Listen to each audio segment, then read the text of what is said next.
En tant que photographe, on a tous du matos photo qui nous fait rêver, qu'on aimerait pouvoir tester, ne serait-ce qu'une seule fois dans notre vie. De mon côté, je suis un fan absolu de moyen format. Fort heureusement pour mon porte-monnaie, je suis principalement un photographe argentique, un secteur où les appareils photo moyen format, c'est-à-dire dont le format de prise de vue est plus grand que le plein format 35 mm, ces appareils-là en argentique coûtent beaucoup moins cher que leurs équivalents numériques. Et cette année, ça a été le gros craquage, puisqu'au moment de renouveler mon matériel numérique, notamment pour ma pratique vidéo, mais aussi pour ma pratique de photographe de mariage professionnel, eh bien j'ai craqué et j'ai acheté d'occasion un Fujifilm GFX 100S. Aujourd'hui, je voudrais te parler de cette expérience, pas forcément du boîtier en détail, parce qu'il y a énormément de reviews de ce boîtier-là sur internet, étant donné que c'est un boîtier qui a quand même quelques années, mais de pourquoi aujourd'hui le moyen format en numérique n'est peut-être plus un si mauvais choix, ou en tout cas, pourquoi c'est peut-être un choix plus raisonnable qu'il y a encore quelques années. Bonjour à tous et à toutes, moi c'est Baptiste de MGK Photographie, je suis photographe professionnel dans de la photographie de mariage et formateur photo en argentique, et aujourd'hui je vais t'expliquer pourquoi j'ai choisi de passer au moyen format pour ma pratique numérique en complément de ce que je fais déjà en argentique. La première chose, c'était pour moi la volonté d'avoir une forme de continuité en mon travail argentique qui se fait au moyen format argentique pour le coup, et mon travail numérique. Alors bien évidemment, le moyen format argentique et le moyen format numérique, c'est pas exactement pareil, ça fonctionne pas de la même manière, et le moyen format numérique est encore petit par rapport à ce qu'on peut faire avec des films et des appareils photo qui vont parfois jusqu'au 6 cm sur 7, là où le capteur d'un appareil photo au moyen format numérique est de 4 cm sur 3,5, quelque chose comme ça, donc on est quand même encore très très loin de ce qu'on peut faire en argentique. Cependant, en me renseignant sur ce que font les autres photographes de mon secteur, notamment les très grands photographes fine art qui facturent plusieurs dizaines de milliers d'euros pour des mariages à Dubaï, et ben en fait souvent c'est des gens qui combinent leur moyen format argentique avec du moyen format numérique. Et ça fait assez sens puisque finalement aujourd'hui cette expérience du moyen format en numérique, c'est vraiment des boîtiers qui sont pensés pour la qualité d'image maximale. Qu'est-ce que j'entends par là et pourquoi on a ce discours-là par rapport à d'autres appareils photo. Si on prend un Sony A7 IV ou un Canon R5, je sais pas quoi, bref, c'est des appareils photo qui sont déjà très très haut en termes de qualité d'image, mais le moyen format, le but c'est de pousser ça encore plus loin. J'ai donc glissé le GFX 145-2.8 et le 110 f2 qui sont les deux optiques que j'ai pris dans mon sac pour mes mariages de fin de saison, et je dois dire que ça a été un compagnon parfait de mes autres appareils photo argentiques. J'emporte habituellement un 35 mm argentique et un Mamiya 645, et là en fait le GFX, l'idée ça a été de l'utiliser dans les situations lumineuses difficiles, donc par exemple dans l'église ou dans la mairie, quand il n'y a pas beaucoup de lumière et que j'ai un peu des doutes sur la capacité de l'argentique à avoir suffisamment de lumière pour rendre des photos bien, ou que la lumière, typiquement dans les églises, les lumières sont vraiment dégueulasses, donc avoir un petit peu plus de flexibilité en termes de travail des couleurs en post-production avec un fichier numérique un peu riche, ça apporte quand même du confort et un gain de qualité au final pour les mariés. Parce que niveau qualité d'image, le GFX c'est quand même assez impressionnant, que ce soit en termes de résolution, de couleurs ou de qualité des optiques. J'ai été tout simplement bluffé par ce rendu des couleurs et la capacité de travailler les fichiers vraiment de manière assez riche avec les simulations de films de chez Fuji, que ce soit appliqué sur le RAW dans Lightroom ou directement au travers du boîtier. C'est vraiment un boîtier qui est hyper confortable à utiliser et qui s'est fondu tout à fait dans mon workflow, même à côté de mes appareils photo argentiques. Et je trouve que j'ai pu réussir à avoir une bonne cohérence et plutôt matcher correctement mes images argentiques avec mes compléments numériques. Cependant, on va voir comment ça se compare par rapport à du moyen format argentique et si c'est vraiment comparable. En argentique, quand tu utilises des appareils photo moyen format, tu utilises un format de film qui est plus grand, et le fait d'augmenter la taille du film, ça te permet d'avoir des photos de meilleure qualité,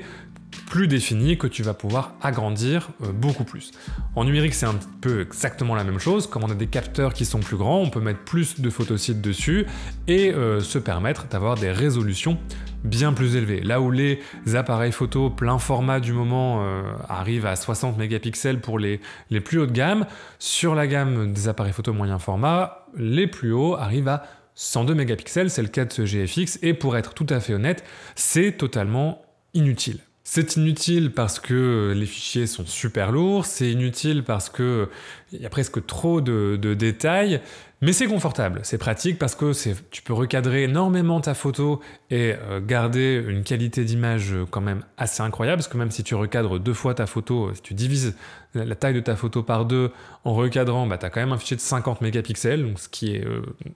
déjà pas forcément utile.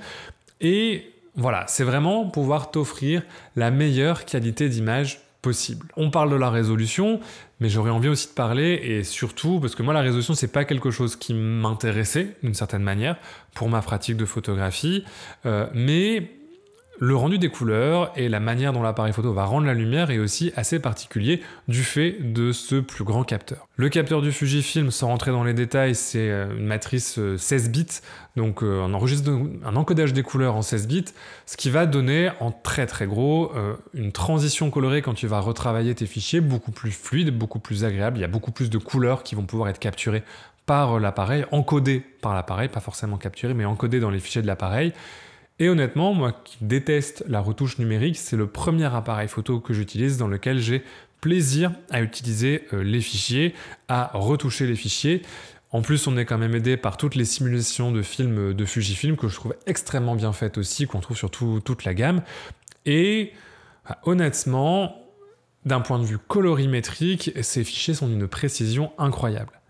Au-delà de ça, on est aussi dans une course sur les boîtiers haut de gamme, quand on parle des boîtiers très très très haut de gamme, parce qu'on est dans ce cas-là avec ce type de boîtier, où ce qu'on nous vend en plus avec les Canon, les Nikon, etc.,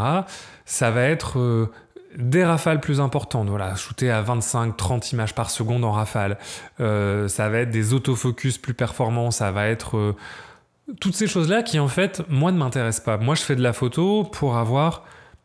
la plus belle image possible. Et en fait, payer 500 € de plus pour avoir 24 images par seconde,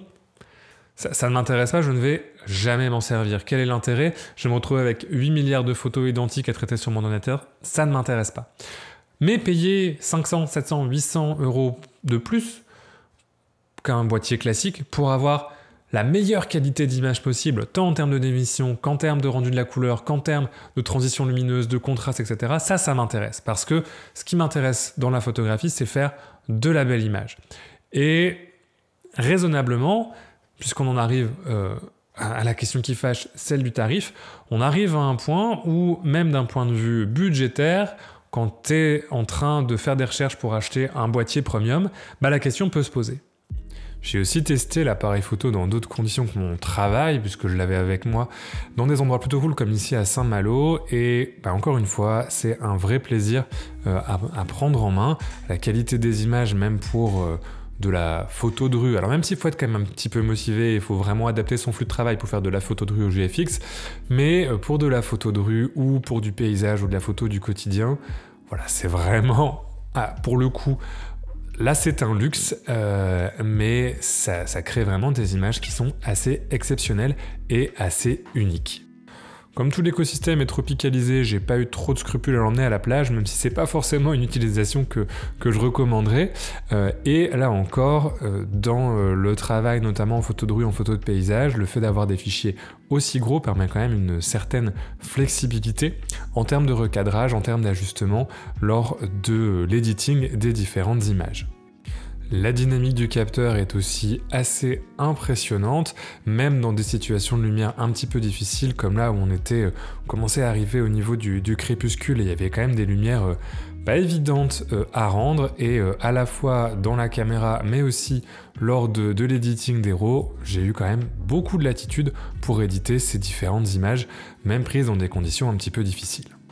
Au final, de mon côté, je dois dire qu'après quelques mois d'utilisation, je suis très très très satisfait de mon choix. J'ai l'impression que c'est un boîtier qui me force aussi un peu à ralentir, qui correspond bien à mon rythme de photographe, où j'ai pas envie de mitrailler. J'ai déjà tendance un petit peu à overshooter des fois, donc c'est bien d'avoir cette contrainte qui m'oblige à ralentir, à choisir un petit peu l'image, à choisir le moment. notamment dans la photographie de mariage, où je trouve que c'est une pratique qui se perd un petit peu, où on a le confort d'une rafale, etc. On va shooter. Ça me fait faire des économies quand je dois trier mes photos, parce que d'avoir 15 000 images sur un mariage, j'en ai beaucoup moins, parce que je suis obligé de choisir un petit peu le moment, je suis obligé de ralentir, et je trouve que c'est quelque chose d'intéressant, une voie de photographie technique que peu de constructeurs proposent aujourd'hui. Voilà, j'espère en tout cas que ce petit retour d'expérience sur le Fuji GFX 100S et comment je l'ai intégré dans mon flux de travail avec l'argentique et le mariage t'aura plu. N'hésite pas à me dire ce que tu en as pensé, à réagir dans les commentaires. N'hésite pas aussi à aller voir les liens dans la description si tu veux soutenir la chaîne. Il y a plein de manières de le faire, en achetant mes formations, en t'abonnant à la box argentique, en soutenant avec l'abonnement MGK+, qui est une sorte de don mensuel pour soutenir la chaîne. Bref, j'ai un Fuji GFX à rembourser, alors n'hésite surtout pas. Je plaisante bien sûr. Voilà, j'espère en tout cas que ça t'aura plu, et moi je te dis à la prochaine, et d'ici là, bonne photo!